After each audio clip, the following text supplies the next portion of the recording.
All right, guys, we are almost through with our novel. We are going to talk about the chapters 10 through 14, and so much happens, right? At the end of this, we are left with three. Started with 10, now well, we think there's just three, so because no one knows where Armstrong's at, right? So, last we left off, our island guests where we last left our island guest, General MacArthur has died. A storm has broken out, which ultimately means that Frank Narcott won't come. They are basically stranded on this island and left to fend for themselves. And they've also come to the realization that UNON is one of them. And which one it is, we don't know. They don't know, and that's what's pretty terrifying. So, at the beginning of chapter 10, or at the beginning of our sections for this week, we see the birth of kind of these new alliances.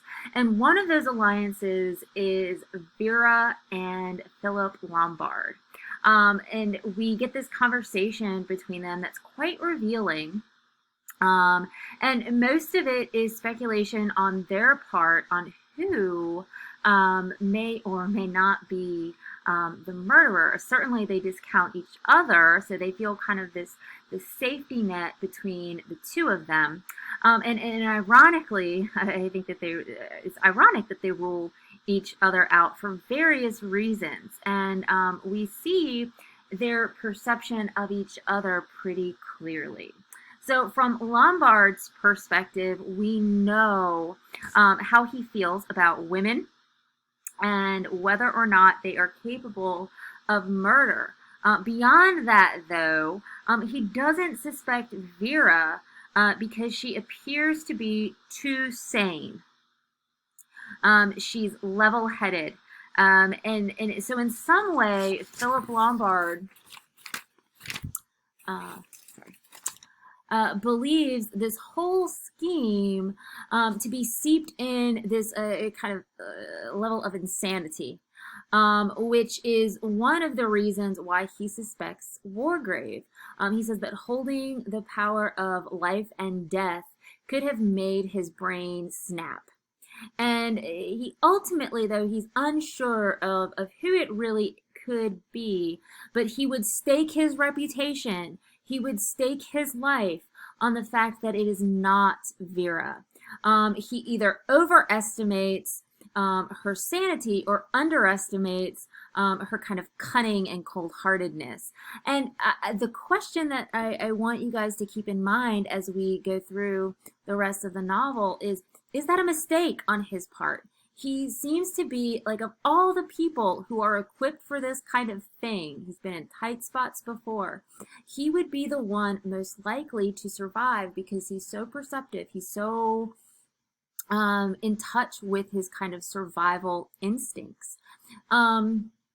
However, Vera, on the other hand, her perceptions are also interesting. She knows, she recognizes, and she knows that Lombard does not recognize the value of human life. And remember, he brazenly admits that he owns up to his past transgressions. And he openly says, I'd only kill if there was some personal gain, if there, it was a matter of life and death, self-preservation.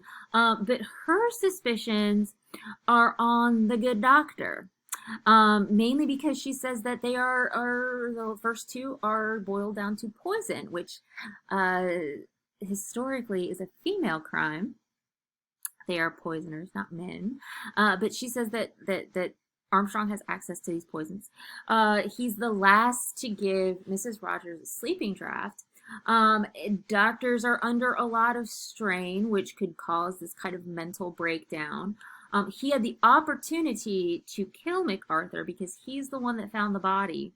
And because of his medical training, he could explain away any abnormalities with time of deaths or the way a body looks.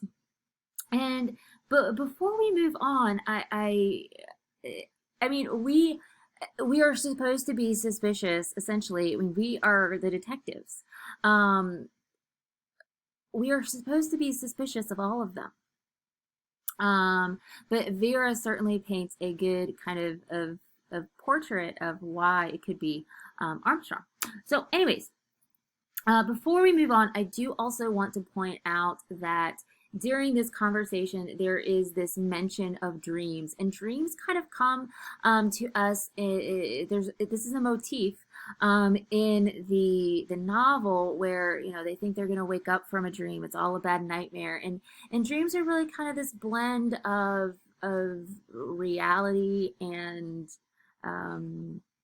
not of our conscious, our subconscious. And not only does Vera say that she wishes that she would wake up from this bad dream, Blore says it in the later parts of our reading, but so does Rogers. And they've entered this world that is unknown and is frightening because they don't know. They know, but they don't know.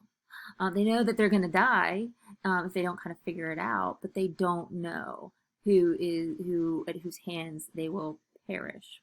And I also want to start a list of descriptions for our killer. Roger says that he is a fiend in human form, and Blore says that he is a cool, as in cold-hearted, customer.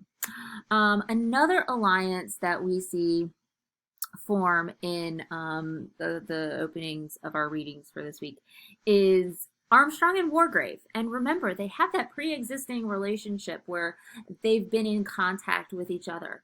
And Wargrave mentions that he'll not go down without a fight. And Armstrong notes that this old man, this very much older gentleman than he is far more tenacious than a young one compared to him being 27 years younger. And Armstrong realizes that his sense of self-preservation is inferior to the old man's. And that's interesting. I want to bring up this idea of self-preservation because it is one of our major themes in the novel. We have in this novel a ton of undertones of Darwin, Charles Darwin, and the theory of evolution, or the opposite of that, de-evolution, and how people devolve into kind of these primal states, which happens in our novel. But also this kind of idea of the survival of the fittest. And we also tied to that is this Hobbesian, Thomas Hobbes, a 17th century author who wrote in The Leviathan that man in his true elements, his natural state is self-interested and self-motivated. Essentially is an animal, and the most dangerous one at that. And his true nature, man's true nature, is self-interested and will do terrible things if there aren't laws to govern him. Which, not to go on a tangent or anything here, but think about where we are. We are on an island about outside the kind of laws of society, and we have these really, there's something really interesting going on. We have these seven people fighting to survive, and we look at how these apparent upstanding civilized people are forced to revert to their animal instincts. Man is an animal after all, and each of them has shown who they are in one form or the other at the core. Otherwise, they wouldn't be there to begin with. But keep this idea of evolution, survival of the fittest, kind of primal instinct, devolution, and animal instinct, I said that already, in the back of your mind, because it's going to become more apparent as we move through the rest of our book. But with Armstrong and his recognition that he's inferior to Wargrave, he also admires him. He's logical. He has all of this experience that Armstrong doesn't. I mean, he doesn't have those same capabilities. So, not to mention that he knows him, and he really kind of tethers himself to Wargrave, and there's really a sense that there's more to this conversation that they have with one another than we are privileged to. We also, in these kind of opening chapters, we check in with each character either with somebody or by themselves. They're not together in the opening of our thing, so we kind of get a kind of forecast of where everybody is at mentally and kind of emotionally.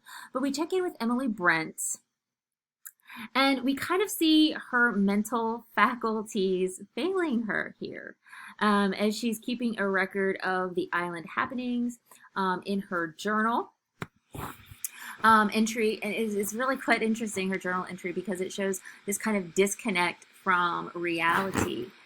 She casually writes that General MacArthur has been murdered. And in the same kind of token, she has to kind of make note of who he is socially speaking. I mean, who cares that his cousin is married to some other? I mean, who cares who his cousin is married to? The man's just been murdered, and she thinks that this murder spree is a result of some kind of demonic possession, and Beatrice Taylor is somehow resurrected and able to kill these three people, because that's who she says is the killer. She thinks it's Beatrice Taylor. But there's really something at play in her brain, and I don't know if that's because of her fear or it's because of her guilt. But I think that we should see. So anyways, we've seen each of our characters separately and note their conversations, their thoughts, and there's this real level of instability among them personally and among kind of the group. And then, which is completely opposite, when we kind of reconvene together over tea and dinner. They very briefly, again, there's that level of politeness, this idea of order, a sense of normalcy that I think we as readers kind of find unsettling, or at least I find it a little bit unsettling. And then everybody kind of I think that the kind of idea here is that temporarily they find safety and comfort when they are all together. Rogers is the last to go to bed. He's afraid. He kind of checks the cupboards and all these hiding places, and he thinks he's going to outsmart the murderer by hiding the figurines. He says, "Oh no, not tonight. You're not going to." And then when we get to the beginning of our opening chapter of 11, two people are missing. One of them is Emily Brent, who has decided kind of stupidly to go wandering the island by herself, and Mr. Rogers. And note how they know he's missing. They note that he's missing because nobody has been woken up. He hasn't. Philip Lombard says, "Wow, I slept to almost 10. Where's Rogers? He should have woken me up by now." There's no fire in the kitchen. His duties have really gone unfulfilled, except for the fact that the table has been laid for breakfast. But only 6 soldiers are in the kind of center of the table. They find Emily, and we also find Mr. Rogers. He is our 4th victim. And really quickly, I'm going to get through the death of Mr. Rogers, and then I'll stop this video and pick up again. But Mr. Rogers' death, he dies by cutting up sticks or chopping wood in the woodshed. And his death is kind of important for a couple of reasons. One is that it really kind of further upsets these social dynamics. Quite literally, these people are left to care for themselves and fend for themselves. They can't rely on somebody else to care for them, as Rogers has done throughout the first couple of days that they've been there. And the other interesting thing is that it is by far the most brutal and the most violent um, of all the murderers. Um, and the question is why? Why? Um, I mean, he's been cut in the head with an axe. Is this an indication of a kind of social class thing where his position in society as a servant, um, really his is the only death? Um, he's the only one that can be doled that kind of death. Um, and it be acceptable.